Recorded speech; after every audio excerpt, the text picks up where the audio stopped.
মধ্যে কিয়ামের সময় আমরা সূরা ফাতিহা পড়ি। প্রত্যেক রাকাতে যদি আমরা সূরা ফাতিহা না পড়ি আমাদের নামাজ হবে না। নামাজ হবে না। আমরা কি পড়ি?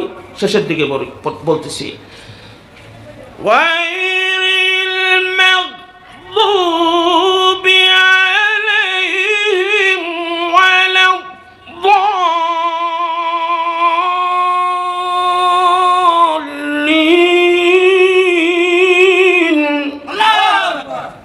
আল্লাহ আমাদেরকে শিক্ষা দিয়েছেন সূরা ফাতিহার শেষের দিকে আল্লাহ বলছেন, হে বান্দারা, তোমরা আমার কাছ থেকে লানত প্রাপ্ত ব্যক্তির থেকে হেফাজতের জন্য আমার কাছে দোয়া করো, কারণ আমি নমরুদের মতো লোককে হেদায়াত দেই নাই।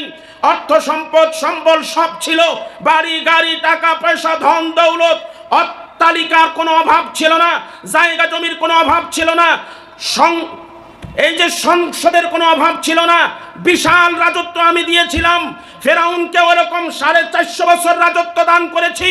তারও অনেক আধিপত্য ছিল, তার জনবল ছিল, তার শক্তি ছিল, তার এরকম গদ্দিনীশীল বিশাল আকারের একটা সিংহাসন ছিল, এবং তার সমস্ত পৃথিবী জুড়ে সেই সময়ে মিশরের যুগে মিশরের মধ্যে তার মতো আধিপত্য, তার মতো ক্ষমতাশালী, তার মতো দাপটশালী আর কেউ ছিল না।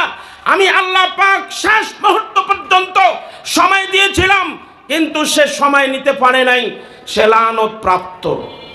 নাউজুবিল্লাহ বলেন, কথা ঠিক না ঠিক?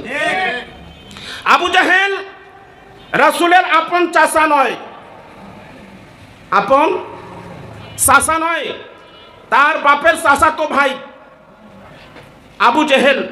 আবুল হেকাম যার নাম ছিল, জ্ঞানের